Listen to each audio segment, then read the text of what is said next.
जब से प्रयागराज महाकुंभ में भगदड़ मचने से 30 से अधिक मौतें हुई हैं, तब से एक शब्द बीजेपी का आईटी सेल और उनके कार्यकर्ता सबसे ज्यादा सर्कुलेट कर रहे हैं। वो शब्द है वल्चर, मतलब कि गिद्ध। जो भी इन मौतों पर सवाल पूछता है, इस कुप्रशासन और अव्यवस्था पर सवाल उठाता है, उसको ये लोग गिद्ध, वल्चर बोल देते हैं।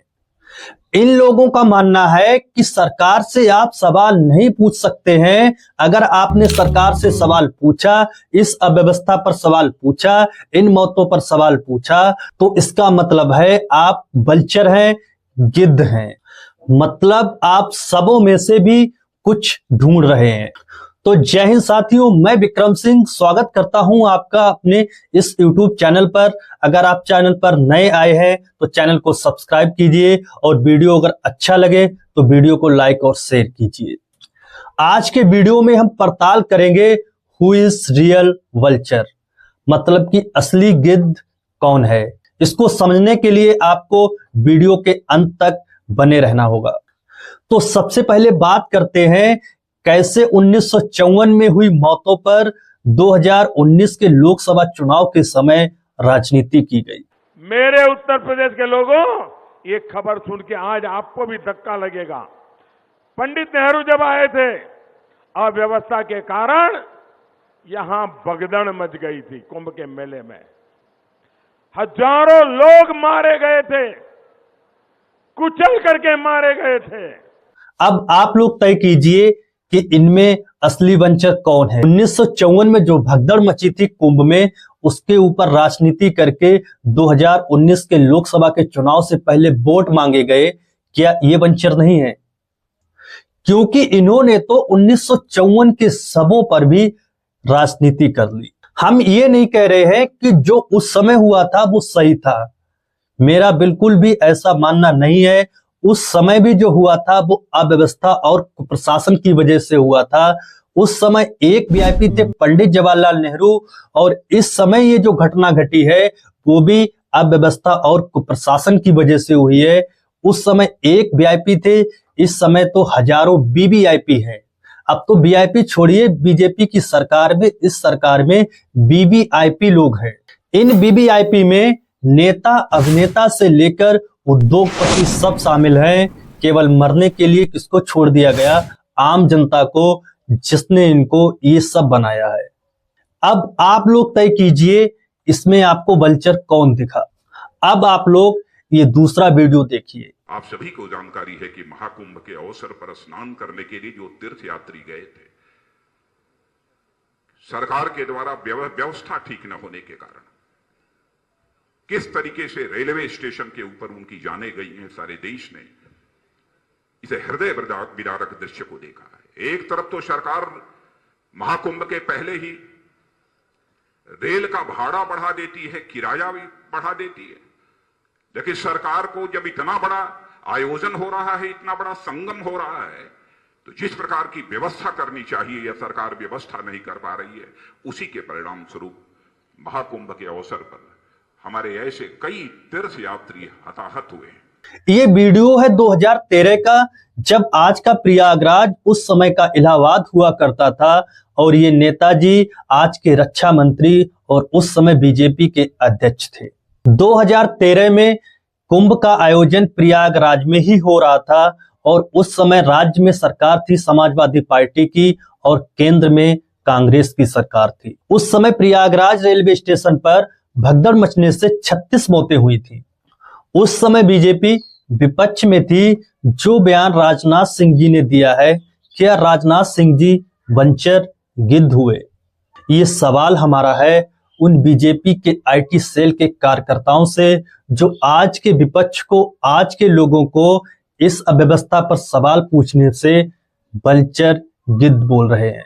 मेरा मानना है राजनाथ सिंह जी बिल्कुल भी वंचर नहीं है, क्योंकि विपक्ष का काम ही है, जनता का तो काम ही है। जिसको हमने सरकार में बिठाया है, जिसको हमने सरकार बनाया है, उससे हम ही सवाल नहीं पूछेंगे तो सवाल पूछेगा कौन?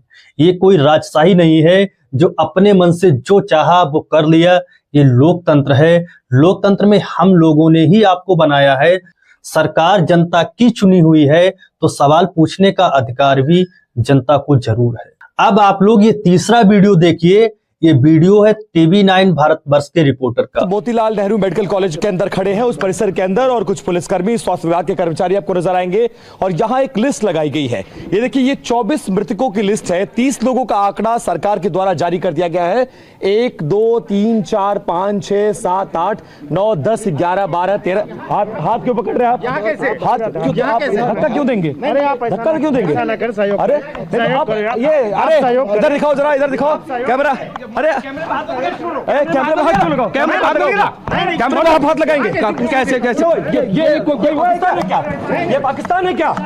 ये पाकिस्तान है? ये पाकिस्तान है। यहाँ छेड़छाड़ क्यों कर रहे हैं? छेड़छाड़ हम डेड बॉडी के पास गए, हम लिस्ट नहीं दिखा सकते हैं। यहाँ पे हम लिस्ट नहीं दिखा सकते हैं। ये पाकिस्तान है, ये डेमोक्रेसी नहीं है।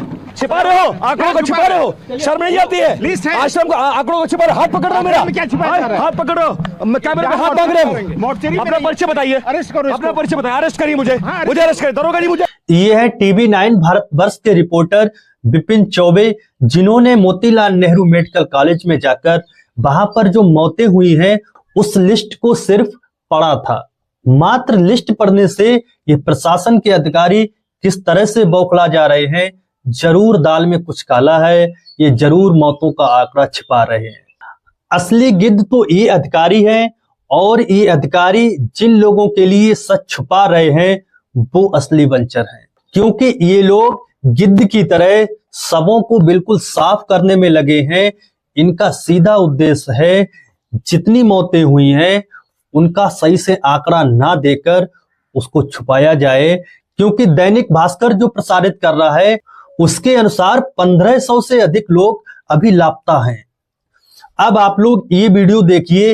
ये वीडियो है पंडित धीरेन्द्र कृष्ण शास्त्री का, जो आज का बाबा बागेश्वर बना बैठा है। हर व्यक्ति को आना चाहिए, जो नहीं आएगा वो पछताएगा, वो देशद्रोही कहलाएगा। हर व्यक्ति को आना चाहिए, जो नहीं आएगा वो पछताएगा, वो देशद्रोही कहलाएगा। ये जो 25-26 साल का लड़का जो बाबा बना हुआ बैठा है, जिसको लोगों ने इतना सर पे बिठा लिया है कि ये सीधा बोल रहा है कि अगर आप कुंभ में नहीं आओगे तो आप देशद्रोही कहलाओगे। मतलब कि आज की डेट में देश के अंदर इस जैसे लोग किसी को देशद्रोही और देशभक्ति का सर्टिफिकेट बांटेंगे। ये बाबा देशवासियों को बताएगा कि आप देशभक्त हैं और आप देशद्रोही हैं। मान लो सियाचिन पर कोई सैनिक है, वो देश की रक्षा में तैनात है, वो कुंभ नहाने नहीं आ पाए तो क्या इस बाबा के अनुसार वो देशद्रोही हो जाएंगे? जबकि वो 24 घंटे अपनी जान को हथेली पे लेकर इस सीमा पर खड़े हुए हैं। देश में ऐसी स्थिति है कि करोड़ों लोगों को 2 वक्त की रोटी नसीब नहीं हो पा रही है।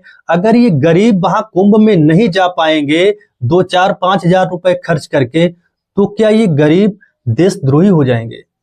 ये सवाल आप लोग जरूर अपने मन में लाइए। और इसकी बेशर्मी 7वें आसमान पर तब पहुंच जाती है जब ये एक बयान देता है कि जो प्रयागराज में गंगा के किनारे मौतें हुई हैं उनमें जो मरे हैं वो मरे नहीं है, उन लोगों को तो मोक्ष की प्राप्ति हो गई है। पर कोई गंगा के किनारे मरेगा तो वो मरेगा नहीं, मोक्ष पाएगा। इस ढोंगी बाबा से कोई सवाल करे कि ये कैसी मोक्ष है, जो वहां पे मरे हैं वो तड़प तड़प कर मरे हैं, वो एक एक बूंद पानी को तरसे हैं। जो वीडियो तान्या मित्तल की आ रही है वो उसमें बता रही है कि ये लोग अपनी हथेली चाट रहे थे, इतनी ज्यादा वहां पर दयनीय स्थिति थी, तो ये कैसे मोक्ष को प्राप्ति कर लेंगे? तो तड़प तड़प कर मरा है, उसे मोक्ष कैसे मिल जाएगा? ये बोल रहा है मोक्ष मिल गया है, तो शंकराचार्य जी ने तो सीधा बोला है कि ये बाबा धीरेन्द्र कृष्ण शास्त्री मोक्ष क्यों नहीं प्राप्त कर लेता है, ये बताए तो हम इसको वहीं पर मोक्ष प्राप्त करा दें।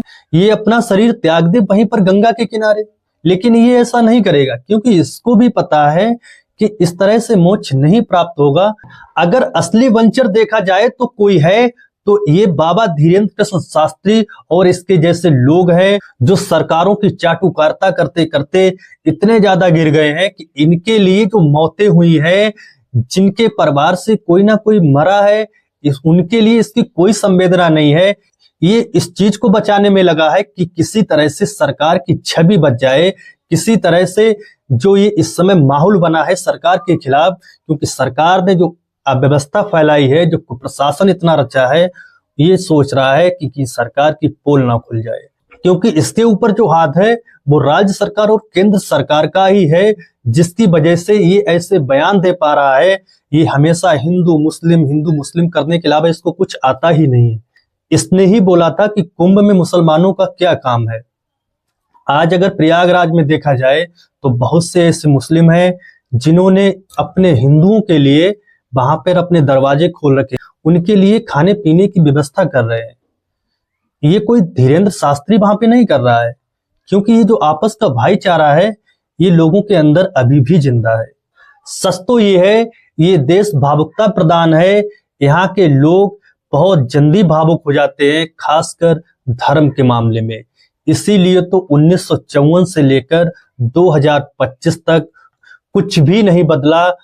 अगर कुछ बदला है तो बस मरने वालों के नाम। जाते जाते आप लोगों से एक बार फिर हाथ जोड़कर विनती करते हैं कि आप लोग अपना और अपने बच्चों का भविष्य इन पाखंडियों के हाथों में ना सौंपें।